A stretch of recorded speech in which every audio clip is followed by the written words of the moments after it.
Jiang Wu est une fille rondelette avec un gros appétit et un cœur encore plus gros. Elle adore dessiner, danser et rêver de son crush, Gu Bei, l'élève vedette de sa classe. Elle se soucie peu des études ou de ce que les autres pensent d'elle, sauf lui. Elle veut l'impressionner en devenant membre du conseil des élèves, mais elle doit faire face à la féroce compétition de Zhu Yiyi, la princesse parfaite de l'école. Zhu a tout ce qui manque à Jiang, la beauté, l'intelligence et la popularité. Elle a l'habitude de tout gagner, et elle ne laissera pas Jiang gâcher sa série de victoires. Un jour, pendant la pause déjeuner, Zhu et son acolyte Jiang Min comptent leurs votes et fanfaronnent de leur avance. Elle voit Jiang entrer dans la cafétéria, à la recherche de partisans, mais personne ne fait attention à elle. Elle n'est qu'une blague pour eux, une punchline ambulante. Un farceur arrache son sac et le jette dans un arbre, la mettant au défi de le récupérer. Il promet que si elle y arrive, il votera pour elle et convaincra tout le monde de faire de même. Jiang a peur, mais elle voit Gu Bei la regarder au loin. Elle décide de relever le défi et grimpe péniblement dans l'arbre. Elle atteint son sac, mais en redescendant, elle glisse et tombe. Elle atterrit lourdement sur le sol, faisant rire tout le monde. Zhu vérifie à nouveau les votes et est choquée de voir que Jiang l'a dépassée. Elle n'arrive pas à croire que les gens votent pour Jiang par pitié ou par amusement. Elle est furieuse et jure de se débarrasser de sa rivale. Elle complote avec Zhang Min pour piéger Jiang en l'accusant de lui avoir volé son portefeuille. Elle glisse subrepticement le portefeuille de Zhu dans le sac de Jiang. Puis, elle signale le vol à l'enseignant, qui permet à Zhang Min de fouiller les sacs de tout le monde. Elle trouve le portefeuille de Zhu dans le sac de Jiang, ainsi que le portefeuille de Jiang Min qui avait aussi disparu. L'enseignant est outré et emmène Jiang dans son bureau. Il la disqualifie de l'élection et la réprimande pour être une voleuse et une menteuse. Jiang a le cœur brisé et est humiliée. Elle ne sait pas qui l'a piégée ni pourquoi. Elle a l'impression d'avoir tout perdu, sa chance d'être avec Gu Bei, sa réputation et sa dignité. Elle souhaite pouvoir disparaître de ce monde cruel. Après l'école, Jiang traîne des pieds sur la route poussiéreuse, le visage morose. Elle vient d'échouer à son test de maths et elle sait que sa mère va la réprimander.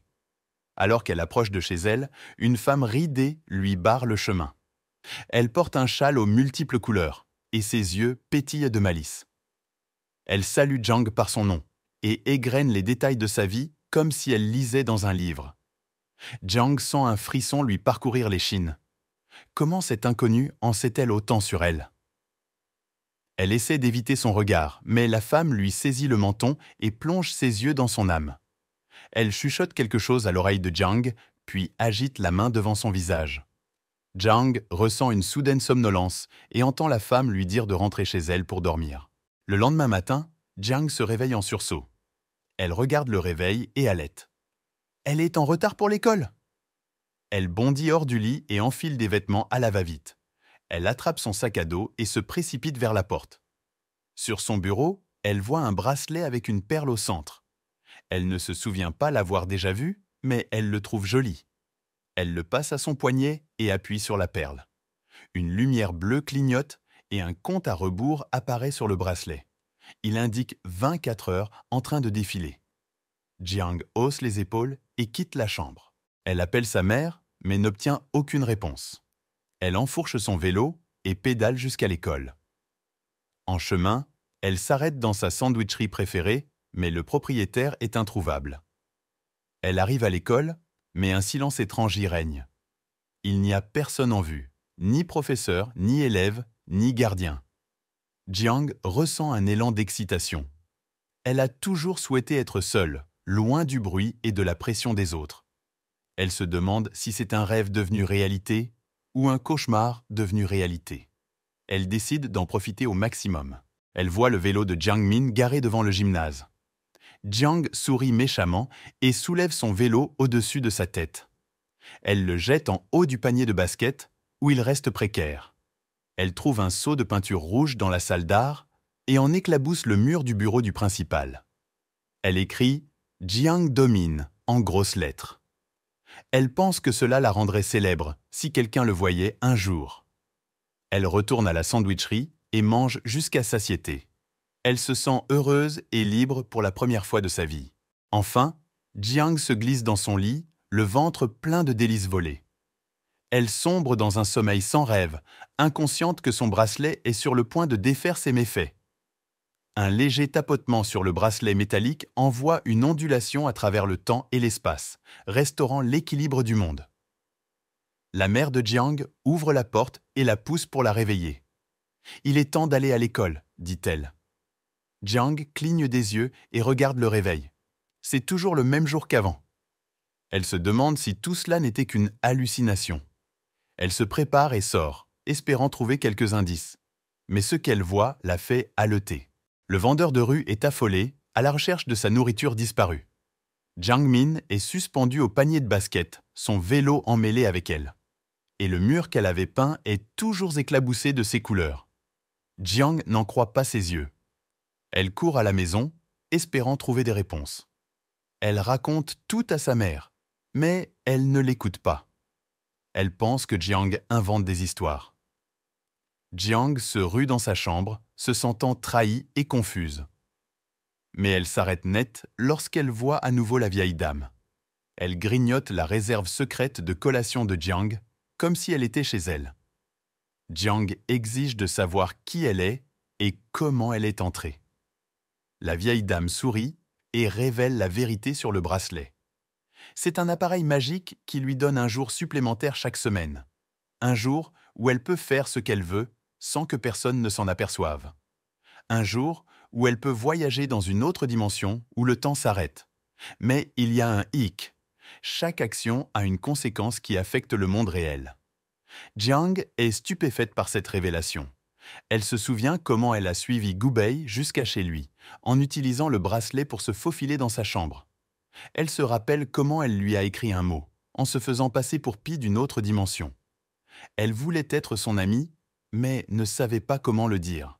Elle pensait que c'était une blague inoffensive, mais elle réalise maintenant que c'était une erreur. Alors que le temps reprend son cours normal, Gu Bei rentre chez lui et trouve le mot sur son bureau. Il le lit avec une expression perplexe. Il demande à sa mère si quelqu'un est entré dans sa chambre, mais elle nie. Il se demande qui est Pi et ce qu'il veut de lui.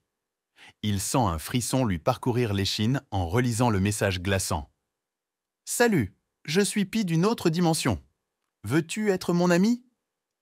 Gu Bei est intrigué par le mystérieux Pi qui lui laisse des mots dans sa chambre. Il lui répond, espérant en apprendre plus sur cette personne énigmatique. Pi répond à l'aide d'un bracelet magique qui peut figer le temps. Elle se faufile dans sa chambre et griffonne ses réponses. Ils échangent des mots comme des amants secrets, ignorant des visages de l'autre. Pi utilise aussi son bracelet à d'autres fins. Elle modifie les dossiers scolaires pour prolonger les vacances de 10 jours. Elle aide l'équipe de football de Gu Bei à gagner en rapprochant le ballon du but lorsque le temps est suspendu. Elle triche même à ses examens en copiant les réponses de ses camarades. Elle devient populaire et admirée, aux grandes dames de Zhu qui la détestent. Zhu et Jiang Min sont ceux qui ont piégé Pi en glissant un portefeuille dans son sac. Pi les entend avouer et décide de se venger. Elle arrête le temps et remplit leur sac avec les portefeuilles d'autres élèves. Elle reprend ensuite le cours du temps et les regarde se faire prendre la main dans le sac. Elle sourit méchamment, appréciant leur chute. Pendant ce temps, Gu Bei veut rencontrer Pi en personne. Il lui demande de venir à la bibliothèque. Pi est nerveuse et effrayée. Elle ne sait pas comment il réagira s'il la voit. Elle hésite et cesse de répondre. Gu Bei l'attend, se sentant déçu. Un camarade vient voir Gu Bei avec un problème de maths. Il ne peut pas le résoudre, alors il demande de l'aide à Pi. Elle ne le connaît pas non plus, alors elle fige le temps et court au bureau du professeur pour trouver la réponse. Elle revient et le résout pour lui. Un autre élève lui demande de l'aide en chimie. Elle fait la même chose à nouveau. Bientôt, elle est entourée d'élèves qui veulent son aide dans diverses matières. Elle se sent dépassée et s'enfuit loin de tous. Jiang goûte le fruit défendu de la connaissance, et il est doux. Zhu et Jiang Min complotent contre elle depuis longtemps. Elles savent que quelque chose de louche se trame avec son bracelet, et elles veulent l'exposer.